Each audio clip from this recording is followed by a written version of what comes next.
Bienvenidos al podcast Políticas, Educación y Sociedad. Mi nombre es Nelson Ricardo Fino, estudiante del doctorado en la Universidad Cuauhtémoc. La política es una de las 5 facetas del ser humano desarrolladas por los griegos, que junto con la ontología, la ética, la estética y la filosofía, amor a la sabiduría, constituyen los fundamentos de las sociedades. Me parece fascinante y desafiante al tiempo que la política sea ese instrumento de la sociedad para dejar la gobernanza en manos de los denominados políticos, que según la visión clásica deberían orientarse al arte de servir y administrar los recursos de todos de una manera eficiente y equitativa. Pero se ha tornado en nuestros días una suerte de profesión, de modo que los que se hacen elegir terminan viviendo largas carreras políticas, entre comillas, financiados por los recursos del Estado, por el erario público y en muchas ocasiones bonificados por terceros que logran que las leyes se tornen en su favor. En este sentido, la democracia, ese instrumento tan lindo y eficiente, resulta siendo groseramente manipulada, ya que las campañas políticas se financian y se construyen con bases ideológicas, con recursos privados y en la actualidad campañas plagadas de falsas noticias, de fake news, se ven.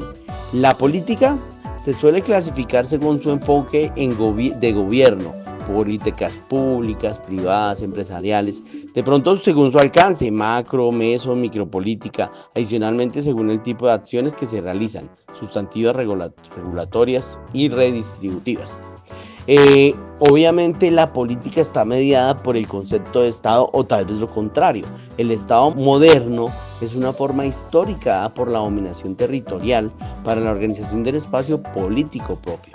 Esto viene de la mano de una comunidad organizada que se siente perteneciente a un territorio, ejerce la autoridad sobre él por medio de un conjunto de leyes que regulan el comportamiento entre los individuos de esa comunidad. En ese sentido, Hobbes identifica el espacio como el aplazamiento de la muerte violenta, especialmente en esas políticas que lograron, en esos hechos violentos que lograron que se construyeran las naciones en el continente europeo. Pues veamos, en parte la política debería ser solamente pública, porque se supone que un político es un servidor público y trabaja en función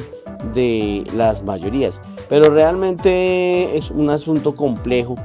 porque muchos políticos, como lo mencionaba antes, están contaminados por los intereses de consorcios y de privados, ¿no? En el ámbito de la educación, por ejemplo, ¿no? En el ámbito de la educación, lo que sucedió en Bogotá durante mucho tiempo era que los colegios públicos eran concesionados, ¿sí?, a entidades privadas, de modo que terminan administrando recursos públicos.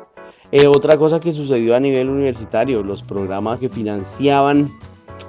a los estudiantes universitarios pagándoles la matrícula, pagándoles el semestre en instituciones privadas, en vez de invertir ese capital en las instituciones públicas, que muchas de ellas no gozaban de buenos laboratorios, de buenas instalaciones, precisamente porque esos recursos eran redireccionados, ¿no? Entonces, en vez de subsidiar la oferta, subsidiaban la demanda, pero le daban esos dineros a los privados. En Colombia se pueden identificar estas clases de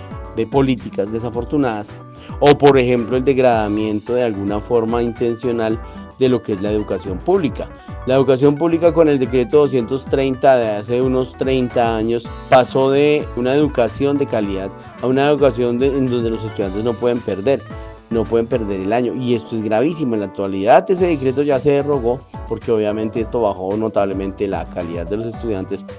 pero de alguna forma se sigue privilegiando el hecho de que los estudiantes estén en las aulas, así no haya una educación realmente de calidad, y esa educación de calidad más bien se le atribuyó a los colegios privados, lo cual es desafortunado, porque realmente ahí es donde se rompe la equidad entre todo lo que desafortunadamente hay en nuestros contextos, que son las clases sociales.